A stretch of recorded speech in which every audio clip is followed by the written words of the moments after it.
சிரேனே ஊரானாகிய சீமோன் பலவந்த பண்ணப்பட்டான். 25வது தலைப்பு, மத்தேயு 27:32. அப்ப அந்த போகையில அந்த சிரேனே ஊரானாகிய சீமோன், நீ தூக்கிட்டு போ சிலுவைய. ஆனால் அவனை பலவந்தம் பண்ணினார்கள். அவன் தூக்குறான், உடனே போட்டுடுறான் சிலுவைய, அவனை விட்டுறாங்க. இயேசு மறுபடியும் தூக்கி கொண்டு போகிறார். மார்க் 15:21. இந்த 3-4 சுவிசேஷத்துல இந்த வசனங்களை நான் பார்த்து கொண்டு இருக்கிறேன். மார்க் 15:21. இயேசுவை மாத்திரமல்ல, இயேசுவோடு கூட இருந்தவர்களையும் அவர்கள் தொல்லை செய்தார்கள். இயேசுவை யாரெல்லாம் பின்பற்றினாங்களோ அவங்களால பிடிச்ச ஒரே தொல்லை. அதனால்தான் சீஷர்கள் விட்டுட்டு ஓடினாங்க எல்லாரும். சிரேனே ஊரானும் அலெக்சாந்தருக்கும் ரூப்புக்கும் தகப்பனுமாகிய சீமோன் என்னப்பட்ட ஒருவன் நாட்டிலிருந்து அவ்வழியே வருகையில் அவருடைய சிலுவையை சுமக்கும்படி அவனை பலவந்தம் பண்ணினார்கள். இது 25வது காட்சி.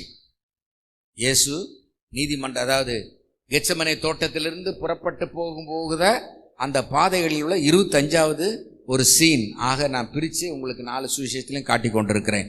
லூக்கா, இதையே லூக்காவும் சொல்லுவார். 23ஆம் அதிகாரம் 26ஆம் வசனம். அவன் மேல் வைத்தார்கள். அவன் மேல வச்சாங்க. அதுக்கப்புறம் அவனால் சுமக்க முடியல, மீண்டுமாக இயேசு கையிலே கொடுத்துட்றாங்க. இது 25வது சீன். யோவானில் இதை சொல்லவில்லை. போன குறிப்பில் சொன்னதை, யோவான் சொன்னதை மத்தேயு சொல்லலை, மார்க்கும் சொல்லலை, லூக்காவும் சொல்லலை. அந்த ஒரு சீன், அந்த ஒரு காட்சி யோவான் தான் சொல்லுகிறார். இந்த காட்சியை 3 பேரும் சொல்லுகிறார்கள். மத்தேயு, மார்க்கு, லூக்கா 3 பேரும் சொல்றாங்க. ஆனா யோவான் இதை சொல்லல. ரைட். அடுத்த சீனை பார்த்தீங்கன்னா 4 பேரும் சொல்லியிருப்பாங்க. மத்தேயு 27:33. கபால ஸ்தலத்திற்கு இயேசு கொண்டு போகப்பட்டார். இந்த கபால ஸ்தலம் என்று அர்த்தம் கொள்ளும் கொல்கதா என்னும் இடத்துக்கு வந்தபோது, இங்கே பெரிய முடிச்சு போட்டு, கொல்கதா என்று சொல்லுகிறதான இடம் பெத்லகேமில் இருக்கு. பெத்லகேம் எருசலேம்ல. பெத்லகேமுக்கு போகணும்னா இன்றைக்கு பெத்லகேம் எங்கே இருக்கிறது என்றால் பலஸ்தீனாவில் இருக்குது. எருசலேமுடைய பார்டர். அங்கே கிட்டத்தட்ட 16-20 அடி உயரத்துக்கு கான்கிரீட் சுவர் போட்டு வைத்திருக்குது எருசலேம், பெத்லகேமுக்குள்ள போகாதபடி. அந்த பெத்லகேம் இந்த பக்கத்துல எருசலேம். எருசலேமுக்குள்ள பழைய இடத்துல கல்லறை இருக்கு. கெத்செமனே தோட்டம் இந்த பக்கத்தில் இருக்கு. இந்த 2 வார்த்தையில ஒரு பெரிய முடிச்சிருக்கு. இயேசு உண்மையில எங்க தான் வைக்கப்பட்டார் ஒரு கேள்விக்குறியாவே இருக்கிறது. ஏன் சொல்லுகிறேன் இதெல்லாம்? இந்த கபாலஸ்தலம் என்று அர்த்தம் கொள்ளும் கொல்கதா. கபாலம் என்று சொன்னால் மண்டையோடு. ஒரு விளக்கம் இருக்கிறது. ஏராளமான குற்றவாளிகளை அங்கே தூக்கிலிட்டு கொன்றபடியினால் அந்த எலும்பு ஓடுகள் இருக்கிறது, எனவே அது கபாலஸ்தலம் என்று சொல்லுகிறார்கள். இன்னொரு விளக்கம் என்ன சொல்லுகிறார்கள்? இயேசு அடக்கம் பண்ணப்பட்ட இடத்திற்கு மேலே நீங்கள் பார்த்தீங்கன்னா ஒரு கபால மண்டை போல அந்த ஒரு தோற்றம் இருக்கும். கிட்டத்தட்ட 2000 வருஷமா இருக்குது. எனவே இது கபால ஸ்தலம் என்று சொல்லுகிறார்கள். கர்த்தருக்கு ஸ்தோத்திரம். எப்படியும் இயேசு அங்கே கொண்டு போகப்பட்டார். மார்க்கு 15:23. லூக்காவும் எழுதுகிறார் 23:33. 2 குற்றவாளிகளை வைக்கிறார்கள். யோவானும் சொல்லுகிறார் 19:17. யோவான் 19:17. இது கபால ஸ்தலத்துக்கு இயேசுவை கொண்டு போன ஒரு சீன், ஒரு காட்சி. 27வது காட்சி, ஜனங்களும் ஸ்திரீகளும் இயேசுவை பார்த்து புலம்புகிறது. லூக்கா மாத்திரம்தான் சொல்லுவார், மற்ற 3 சுவிசேஷத்திலும் சொல்லவில்லை. லூக்கா 23:27-32. இந்த ஒரு காட்சியை குறித்து விவரிக்கிறவர் லூக்கா மாத்திரம்தான். இயேசுவை பின்பற்றுகிறதான சிலுவையை தூக்கி கொண்டு போகும்பொழுது ஜனங்களும் ஸ்திரீகளும், people and of women bewailed and lamented him. திரளான கூட்டம் இயேசு சிலுவை சுமந்து கொண்டு போகும்போது ஒரு திரள் கூட்டம் பின் செல்லத்தான் செய்கிறது. அப்படி சுமந்து கொண்டு போகிறத பார்த்து ஸ்திரீகளும் அழுது கொண்டே போகிறார்கள். அப்படி அழும்பொழுது இயேசு மேல ஒரு வேதனை, ஒரு துக்கம், அழ ஆரம்பித்து விட்டார்கள். இவர் இப்படியாக சிலுவை சுமந்து கொண்டு போகிறாரு. இதோ மலடிகள் பாக்கியவதிகள் என்றும் பிள்ளை பெறாத கர்ப்பங்களும் பால் கொடாத முளைகளும் பாக்கியமுள்ளவள் என்று சொல்லப்படும் நாட்கள் வரும். அப்பொழுது மலைகளை நோக்கி எங்கள் மேல் விழுங்கள் என்றும் குன்றுகளை நோக்கி எங்களை மறைத்துக் கொள்ளுங்கள் என்றும் சொல்ல தொடங்குவார்கள். இயேசு எருசலேமுக்கு வரப்போகிறதான ஒரு பேராபத்தை, ஒரு சாபத்தை அறிவிக்கிறார். அறிவித்து சொல்லுகிறார், என்ன, ஒரு நாள் வரப்போகிறது, இந்த ஜனத்திற்கு, இந்த யூதர்களுக்கு ஒரு நாள் வரப்போகிறது. இந்த யூத கூட்டம் எனக்கு மரண தண்டனை கொடுத்து சாவு தீர்ப்பு எழுதி சிலுவை சுமக்க வைக்கிறார்களே, இந்த யூதர்களுக்கெல்லாம் ஒரு நாள் வருகிறது. இந்த சாபங்கள் எல்லாம் எங்கள் மேலும் எங்கள் பிள்ளைகள் மேலும் இருக்கட்டும் என்று சொல்லுகிறார்களே, அந்த நாள் இவர்களுக்கு வரத்தான் செய்கிறது. சொல்லுகிறார், இதோ மலடிகள் பாக்கியவதிகள், பிள்ளை பெறாத மலடிகள், கர்ப்பம் தரிக்காத பிள்ளைகள், பெண்கள் பாக்கியவதிகள் என்று சொல்லப்படும் நாட்டில் வரும். காரணம் என்றால் குழந்தைகள் எல்லாம் வெட்டுவார்கள் என்று இயேசு தீர்க்கதரிசனமாக சொல்லுகிறார். குழந்தைகள் பெறாத பெண்களும் பாக்கியவான்கள், பிள்ளை பெறாத கர்ப்பங்களும் பால் கொடாத முளைகளும் பாக்கியமுள்ளவர்கள் என்று சொல்லப்படும் நாட்கள் வரும். அப்பொழுது எல்லாரும் கத்துவாங்க, மலைகளை நோக்கி எங்கள் மேல் விழுங்கள், குன்றுகளை நோக்கி எங்களை மறைத்துக் கொள்ளுங்கள் என்று சொல்ல தொடங்குவார்கள். கத்துவாங்க, மலைகளே எங்கள் மேல் விழுந்து விடுங்கள். பச்சை மரத்திற்கு இவைகளை செய்தால் பட்ட மரத்திற்கு என்ன செய்ய மாட்டார்கள்?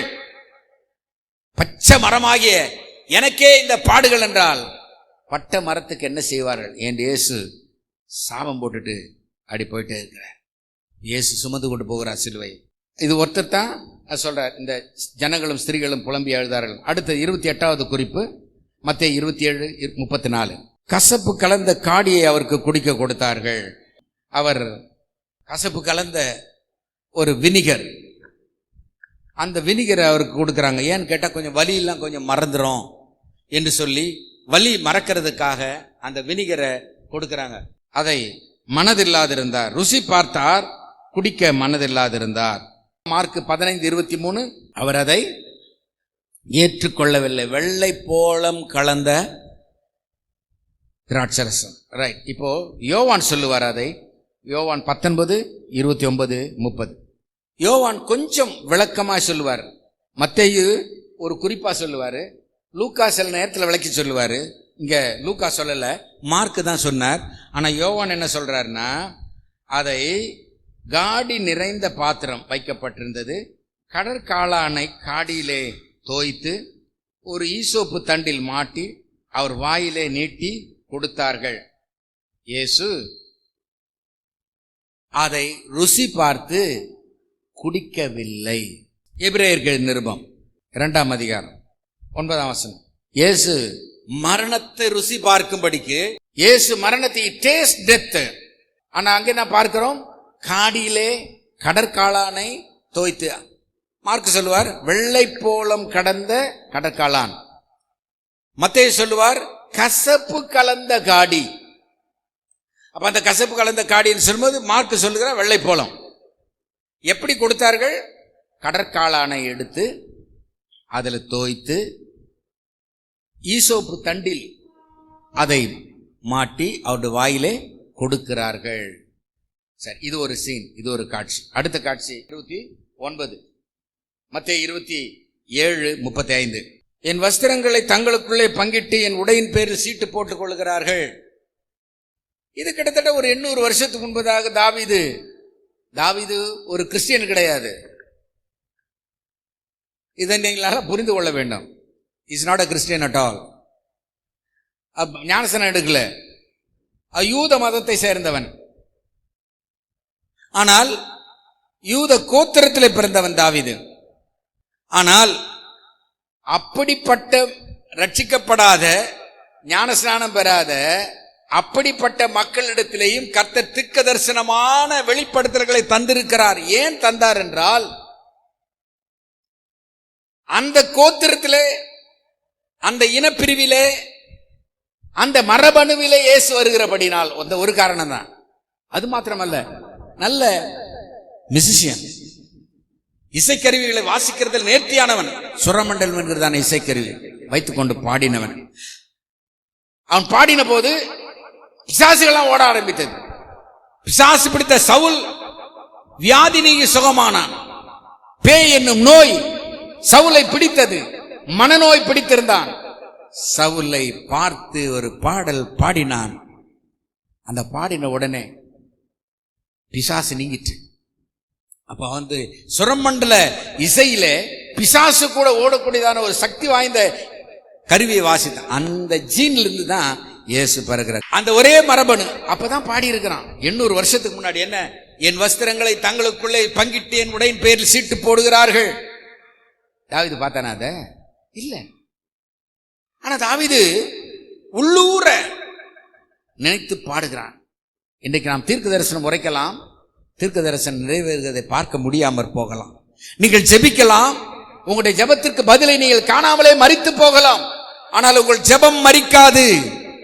நீங்கள் கர்த்தரை நோக்கி ஜெபிக்கிற ஜெபம் சாகாது. உங்களுடைய ஜெபம் கர்த்தருடைய சமூகத்தில் எட்டிவிடும். ஒருவேளை அந்த ஜெபத்தினுடைய பதிலை பார்க்கிறதுக்கு நீங்கள் உயிரோடு இருக்க மாட்டீர்கள், நான் இருக்க மாட்டேன். ஆனால் ஜெபத்திற்கு பதில் உண்டு. தாவீது பாடினான், என் வஸ்திரங்களை தங்களுக்குள்ளே பங்கிட்டு என் உடையின் பேரில் சீட்டு போடுகிறார்கள். அதை பார்க்கணும் அவசியம் இல்லை.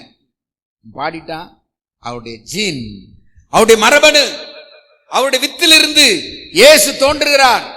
மத்தேயு எழுதுகிறார், அவரை சிலுவையில் அறைந்த பின்பு அவர்கள் சீட்டு போட்டு அவருடைய வஸ்திரங்களை பங்கிட்டுக் கொண்டார்கள். என் வஸ்திரங்களை தங்களுக்குள்ளே பங்கிட்டு என் உடையின் பேரில் சீட்டு போட்டார்கள் என்று தீர்க்கதரிசியால் உரைக்கப்பட்டது நிறைவேறும்படி இப்படி நடந்தது.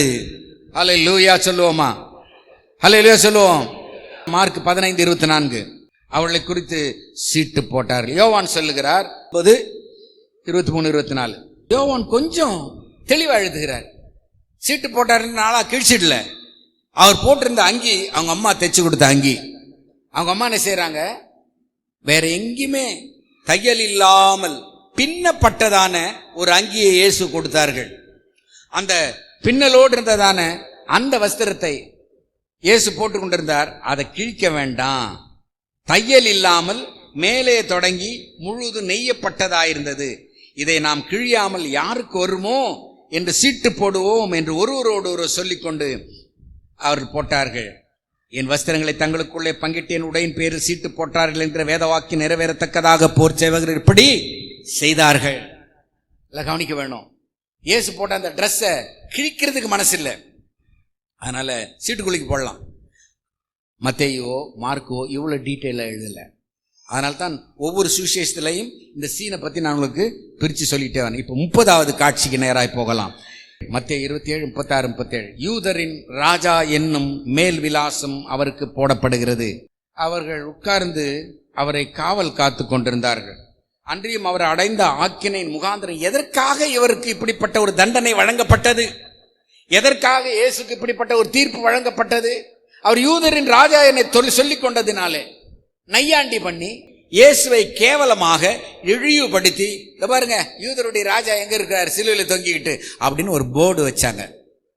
அந்த போர்டு எதுக்காக வச்சாங்க? அந்த அடையாள அட்டை யூதருடைய ராஜா என்று தன்னை சொல்லிக் கொண்டதினால. அதைத்தான் பிலாத்து சொல்லுகிறான், உங்களுடைய ராஜாவை நான் என்ன செய்ய வேண்டும்? உடனே ஜனங்கள் சொல்லுகிறார்கள், இவன் யூதர் எங்களுக்கு ராஜா அல்ல, எங்களுக்கு சீசர். ராயனே எங்களுக்கு ராஜா இவன் கிடையாது, இவனை அகற்றும் சிலுவையில் அறையுங்கள் என்றார்கள். எனவே இயேசுவை பரிகாசம் பண்ணுகிற ஒரு நோக்கோடு கூடத்தான், நையாண்டி பண்ணுகிற நோக்கத்தோடு கூடத்தான் யூதரின் ராஜா என்று சொல்லி மேல் விலாசம் ஒரு சின்ன போர்டு எழுதி தொங்க வைத்தார்கள். மார்க் 15:25-26, லூக்கா 37-38. எபிரேயம், கிரேக்கு, லத்தீன் என்னும் 3 பாஷைகளில் எழுதி இவன் யூதருடைய ராஜா என்று கிண்டல் அடித்து நக்கல் அடித்து இயேசுவை பரிகாசம் பண்ணி கேலி பண்ணி, ஆனால் அவர்கள் கிண்டல் பண்ணி வச்சாலும் பரவாயில்ல, 3வது நாள் உயிரோடு எழுந்துட்டார். யோவான் எழுந்த சுவிசேஷம் 19:19. யோவானும் லூக்காவும் தான் அதை நல்லா தெளிவாக போடுறாங்க, இந்த பாஷைகளை பற்றி எத்தனை மொழிகளில் எழுதப்பட்டது.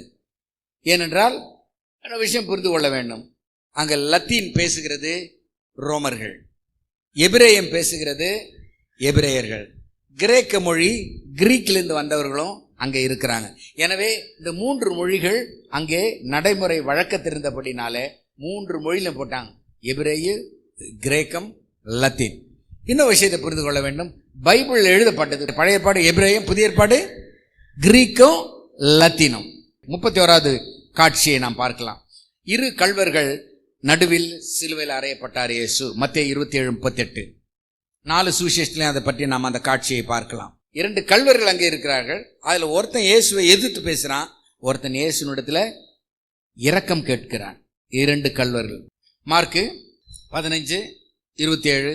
இயேசு கள்வர்களுக்கு நடுவிலே, திருடர்களுக்கு நடுவிலே தொங்கப்பட்டார். அக்கிரமக்காரர்கள் ஒருவராக எண்ணப்பட்டார் என்கிற வேத வாக்கியம் நிறைவேறிற்று. ஏசாயா தீர்க்க தரிசனம் 53ஆம் அதிகாரத்தில் ஏசாயா தீர்க்கன் உரைக்கின்றான், துன்மார்க்கரோடு அவருடைய பிரேத குழியை நியமித்தார்கள். 12ஆம் வசனத்தில் துன்மார்க்கரோடு கூட அவர் நியமித்தார்கள் பிரேத குழியை. அக்கிரமக்காரர்கள் ஒருவராக அவர் எண்ணப்படுகிறார். அக்கிரமக்காரர்கள் ஒருவராக எண்ணப்பட்டு அநேகருடைய பாவத்தை தாமே சுமந்து அக்கிரமக்காரருக்காக வேண்டிக் கொண்டது நிமித்தம் அநேகரை அவருக்கு கொள்ளையாக பங்கிட்டுக் கொள்ளுவார். பிரைஸ் லார்ட் சொல்லுவோமா? யோவான் 19:18 2 பேர் என்று தான் சொல்றாரு. ஆனால் லூக்காவில் 2 குற்றவாளிகள். மத்தேயு என்ன சொல்வாரு? கள்வர்கள். மத்தேயு, மார்க்கு, லூக்காவில் போடப்பட்டு கள்ளர், குற்றவாளிகள் என்று. யோவான்ல பிளைனா போட்டிருக்கு 2 பேர்னு சொல்லிட்டு. கள்ளர்கள் மத்தியில் இயேசு ஒரு அக்கிரமக்காரனாக, பேசும் பொருளாக அவர் தொங்கினார். 32வது தலைப்பின் கீழாக அந்த காட்சி, இந்த சீனை நாம் பார்க்கலாம். வழியிலே போகிறவர்கள் இயேசுவை தூஷித்தனர். மத்தேயு 27:39. இவ்வளவு பாடுகளை பட்டு கடைசியில் இயேசு சிலுவையில் தொங்கிக் கொண்டிருக்கும் பொழுது போறவன் வர்றவெல்லாம் இயேசுவை பரிகாசம் பண்ணி தூஷிக்கிறாங்க. சும்மா வழியில போறவங்களாம் என்ன சொல்லி தூஷிக்கிறாங்க? அந்த வழியாக நடந்து போகிறவர்கள் தங்கள் தலைகளை துலுக்கி, தலையை நிமிந்து பார்த்து ஒரு குலுக்கிட்டு, தேவாலயத்தை இடித்து 3 நாளைக்குள்ள கட்டுகிறவனே, உன்னை நீயே ரட்சித்துக்கொள், தேவனுடைய குமாரனானால் சிலுவையிலிருந்து இறங்கி வா என்று அவரை தூஷித்தார்கள். பிரதான ஆசாரியர்களும் மூப்பரும் வேத பாரகரும் அப்படியே பரியாசம் பண்ணார்கள். வேத பாரகர் என்று சொல்லும் பொழுது கணக்கு எழுதுகிறவர்கள், ஸ்கிரைப்ஸ் என்று சொல்லப்பட்டிருக்கிறது. மூப்பர்கள், அதுக்கப்புறம் ஆசாரியர்கள், பிரதான ஆசாரியரும் கூட. பிரதான ஆசாரியனுடைய பணி என்ன? தேவாலயத்திலே பலி செலுத்துகிறது. பிரதான ஆசாரியனுடைய பணி என்ன? தேவனுக்கும் ஜனங்களுக்கு நடுவில் இருக்கிறவர்கள். அவருடைய கண்களுக்கே இயேசு கிறிஸ்து எனும் இரட்சகர் மறைக்கப்பட்டு குருடராய் காணப்பட்டார்கள். குருடராய் இருந்தார்கள். அவர்களும் இயேசுவை பரியாசம் பண்ணுகிறார்கள். மார்க் எழுதின சுவிசேஷம் 15:29 என்ன சொல்றாங்க? தேவாலயத்தை இடித்து 3 நாளைக்குள்ள கட்டுகிறவனே. இயேசு உபதேசம் பண்ணினார், நான் இந்த ஆலயத்தை இடித்து 3 நாளைக்குள்ள எழுப்புவேன் என்று சொன்னார். ஆனால் அவர் சொன்னது அவர்களுக்கு ஞானார்த்தமாய் ஒன்றும் புரியவில்லை. ஆவிக்குறி ரீதியாக, உள ரீதியாக, மன ரீதியாக, கண்களால் காணக்கூடாத தீர்க்க தரிசனமாக சொல்லுகிறார். என்ன? இந்த ஆலயத்தை நான் இடித்து 3வது நாளில் உயிரோடு எழுப்புவேன். எந்த ஆலயம்? நீங்களே தேவனுடைய ஆலயமாயிருக்கிறீர்கள் என்றும் ஒருவன் தேவனுடைய ஆலயத்தை கெடுத்தால் அவனை தேவன் கெடுப்பார் என்று அறியீர்களா? பரிசுத்த ஆவியானவர் உங்களுக்குள்ளே வாசமாயிருக்கிறார், நீங்களே அந்த ஆலயம் என்று அப்போஸ்தலனாகிய பவுல் எழுதுகிறார் அல்லவா? இந்த ஆலயத்தை. ஆனா அவங்க கிண்டலை பாருங்க, பரிகாச பாருங்க. 3 நாளைக்குள்ள இடிச்சுட்டு கட்டுறவனே, நீயே இறங்கி வா. அவருக்கு ஏற முடியுமா? அவருக்கு இறங்க முடியாதா? யாரை பார்த்து என்ன கிண்டல்? இறங்கி வா என்று பரிகாசம் பண்ணுகிறார்கள். மார்க்கு 15:29 ஆஹா, தேவாலயத்தை இடிச்சு 3 நாளைக்குள்ள கட்டுறவனே இறங்கி வா. பிரதான ஆசாரியர் 31 பிரதான ஆசாரியர் வேத பாரகர் பரியாசம் பண்ணி மற்றவர்களை ரட்சித்தான், தன்னைத்தான் ரட்சித்துக் கொள்ள திராணி இல்லை. மற்றவங்களுக்கெல்லாம் உதவி செய்தான், தன்னைத்தான் ரட்சித்துக் கொள்ள திராணி இல்லை. இவனா சிலுவையில் இருந்து இறங்கி வர போறான். லூக்கா எழுதின சுவிசேஷம் 23:35 சிலுவையில் ஒரு தொங்கிக் கொண்டிருக்கிறானே, குற்றுயிராக கொலையுயிராக காயப்பட்டு சிலுவை மரத்தை தூக்கி கொண்டு தொங்கிக் கொண்டிருக்கிறான் என்ற ஈன இரக்கம் இல்லாமல் இயேசு எல்லாவற்றையும் ஏற்றுக்கொண்டார். அதிகாரிகள் கூட இருந்த ஆபீசருங்க என்னன்னா நம்ம டியூட்டி மாத்திரம் பண்ணிட்டு போவோமேன்னு கிடையாது. அதிகாரிகளும் இகழ்ந்து, இவன் கிறிஸ்துவானால், தெரிந்து கொள்ளப்பட்ட கிறிஸ்துவானால் தன்னைத்தானே ரட்சித்துக் கொள்ளட்டும், மற்றவர்களை சுகப்படுத்தினான். இப்போது இவன் காயத்துக்கு சுகம் இல்லை, மற்றவருடைய கண்களை திறந்தான், இவன் கண்ணு மூடிட்டு கிடக்கு சிலுவையில். மற்றவர்களை நோக்கி நடந்து போனான், கடல் மேல் நடந்து போனான். இப்போ நடக்க முடியாம காலில் ஆணி அடிக்க வச்சு சொருவி வச்சிருக்கிறாங்க. இவனை பாறையா, நீ வேணால் கிறிஸ்துவானால் இறங்கி வா. இறங்கிட்டார் அவர். எப்போ? என்னைக்கு சிலுவையில் அடிச்ச உடனே இறங்கிட்டார். கல்லறைக்குள்ள இறங்கினவர் ஏறி விட்டார், ஏறினவர் பறந்து விட்டார், பறந்தவர் திரும்ப வரப்போகிறார். போர்ச்சேவகரும் அவரிடத்தில் சேர்ந்து அவருக்கு காடியை கொடுத்தார்கள். நீ யூதரின் ராஜாவானால் உன்னை ரட்சித்துக் கொள் என்று பரியாசம் பண்ணினார்கள். யாரு? போர்ச்சேவகர்கள். வேற கொடுமையிலும் கொடுமை. பிரதான ஆசாரியர், ஜனங்கள், வழிபோக்கர்கள், நியாயப்பிரமாண போதகர்கள், போர்ச்சேவகர்கள், அதிகாரிகள் எல்லாரும் பரியாசம். 33வது, கள்ளர்களும் தூஷித்தனர். மத்தேயு 27:44. வேத பாரகரும் பரிசேயரும்னா எல்லாரும் அந்த சட்டத்துல கையெழுத்து போட்டவங்க, இயேசுவை கொலை செய்யணும்னு சொல்லிட்டு. அவங்க கிண்டல் பண்ணாலும் பரவாயில்லை. அதிகாரிகள் கூட இருந்ததானே, ரோம அரசாங்கத்தில் இருக்கிறதான அதிகாரிகள் வந்து கிண்டல் பண்ணா சரி பரவாயில்ல, பொறுத்துக்கலாம். ஆனா கடைசியில உச்சபட்சமாக கூட சிலுவையில் அறையப்பட்ட கல்லரும் என்ன செய்கிறாங்களாம்? நிந்திக்கிறார்களாம். யாரெல்லாம் நிந்தித்தது? இயேசு. பிரதான ஆசாரியர், வேதபாரகர், நியாயப்பிரமாணத்தினுடைய போதகர்கள், அதிகாரிகள், போர் சேவகர்கள், அடுத்தது சிலுவையில் அறையப்பட்ட கள்ளர்கள். மார்க் 15:32. நாம் கண்டு விசுவாசிக்கத்தக்கதாக இஸ்ரவேலுக்கு ராஜாவாகிய கிறிஸ்து சிலுவையில் இறங்கட்டும் என்று சொல்லிக் கொண்டார்கள். அவரோடு கூட சிலுவையில் அறையப்பட்டவர்களும் அவரை நிந்தித்தார்கள். நிந்தனை எதுவரைக்கும் வருகிறது? கடைசி மூச்சு, மரண படுக்கையில் இருக்கிற வரைக்கும். சிலுவையில் இயேசு இன்னும் கொஞ்ச நேரத்தில் சாக போறாரு. இன்னும் கொஞ்ச நேரத்தில் இயேசு மரணம் அடைய போறார். அந்த நேரத்தில் ஒருத்தன் கத்துறான், இவர் உண்மையான கிறிஸ்துவா இருந்தா இறங்கி வரட்டும் அப்படின்னு சொல்லி அவன் கிண்டல் பண்றான். லூக்கா 23:39. இதுல வேற ப்ளூரல் பெட்டிஷன் போடுறாங்க, சேர்த்து 2 பேருக்கும் சேர்த்து போடுறாங்க. என்ன சொல்றான்? உன்னையும் எங்களையும் ரட்சித்துக் கொள்ளட்டும் என்று கிண்டல் பண்ணுகிறார்கள். இது ஒரு காட்சி. 34வது காட்சி, சிலுவையில் கள்ளன் இயேசுவிடம் நினைத்தருளும் என்றான். இயேசு இன்றைக்கு பரதேசில் இருப்பாய் என்றார். லூக்கா 23:39. ஒருத்தன் கேட்கிறான், நீ கிறிஸ்துவானால் உன்னையும் எங்களை ரட்சித்துக்கொள் என்று இகழ்ந்தான். உண்மையிலேயே அவனுங்களும் ஆணி அடிச்சிருந்தா பேச்சு வந்திருக்காரு. நல்லா கவனிங்க. சிலுவை மரத்தில் தொங்க விடுகிறது, ஆணி அடிக்க மாட்டாங்க. ஆணி அடிக்க மாட்டாங்க. இந்த கையில கயிறு கட்டி, இந்த கயிறு காலில் கட்டி, 2 காலையும் கயிறை கட்டி தொங்க விடுவாங்க. அதான் சிலுவையில் உள்ள தண்டனை. ஆனா இயேசுக்கு அப்படி அல்ல.